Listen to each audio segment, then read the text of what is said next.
About a year ago, I'm sitting in my conference room with a couple of my employees, and one of them asks me, "Ellie, what's your goal?" "Do you mean my goal for this meeting?" I asked. He says, "No, I'm talking about your 10-year goal."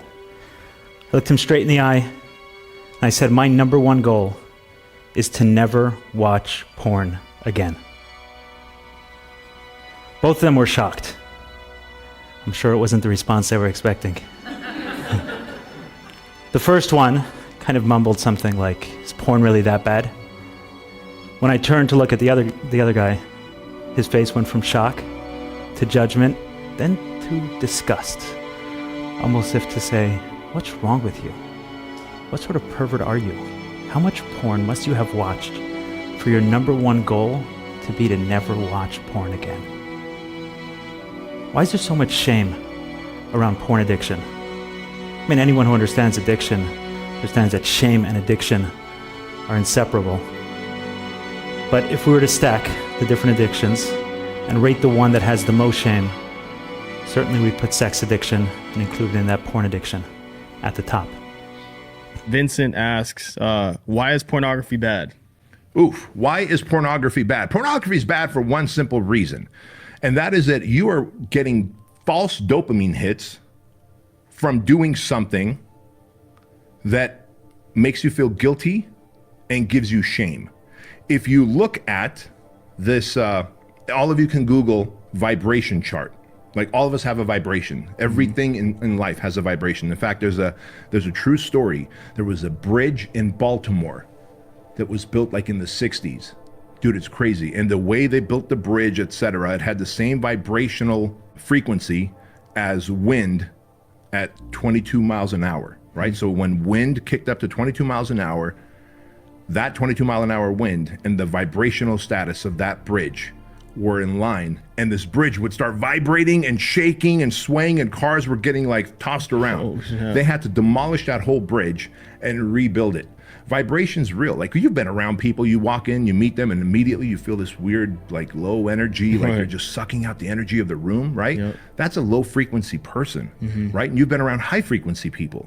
And so if you look up the frequency chart or vibrational chart of humans, you'll see that guilt and shame are at the very bottom, and they rank at like vibration level like 5 and 6, right? In the middle is acceptance. Acceptance, that I'm gonna accept that I'm a flawed human, but I'm gonna take action in becoming a better human. That's vibrational level 400. At the very top of that pyramid of frequency or vibration is self-actualization, happiness, fulfillment, gratitude. That is a vibration level of 12 to 1400 in terms of frequency, right? And so when you are watching porn, you're getting dopamine hits, and those dopamine hits, you're conditioning yourself, okay, when I do something shameful and that I feel guilty about, I get dopamine hits. Oh my God, I do not want to get this awesome, great dopamine hit that's supposed to be good for me. Like working out, that's a dopamine hit. Right. Making love to your spouse, that's a good dopamine hit, right? Doing a hard day's work and feeling accomplished, that's a good dopamine hit. Watching porn secretly because you don't want to be found, because you'll feel guilt and shame, and getting a dopamine hit, you're conditioning yourself to get dopamine out of negativity, negative things, number one. Number two, guilt and shame are very low on the frequency chart. So you just feel like a low vibrating human, and you attract low, bad, negative stuff into your life. And number three, and this is has recently been found in the last 12 to 14 months, there's something called porn-induced erectile dysfunction. Porn-induced erectile dysfunction. So there used to be a time that people were starting to get impotent or would have erectile dysfunction in their 40s and 50s and 60s as they get older, right? Right.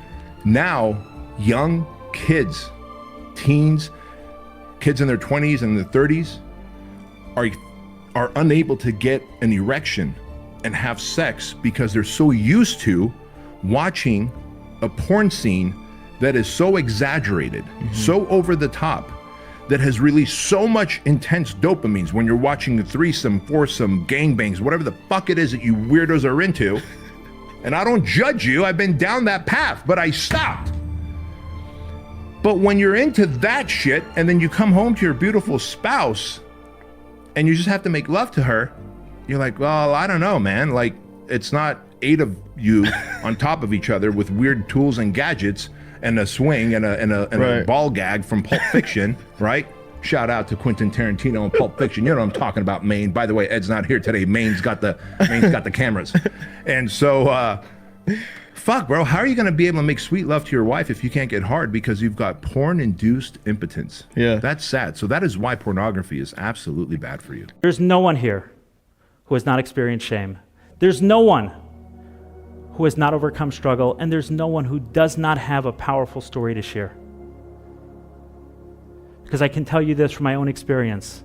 There's no better feeling than turning shame upside down, smashing it upside the head, and using it as a way to help others. My name is Ellie Nash.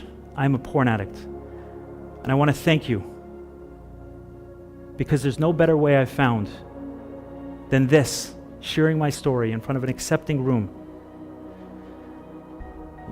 accepting audience.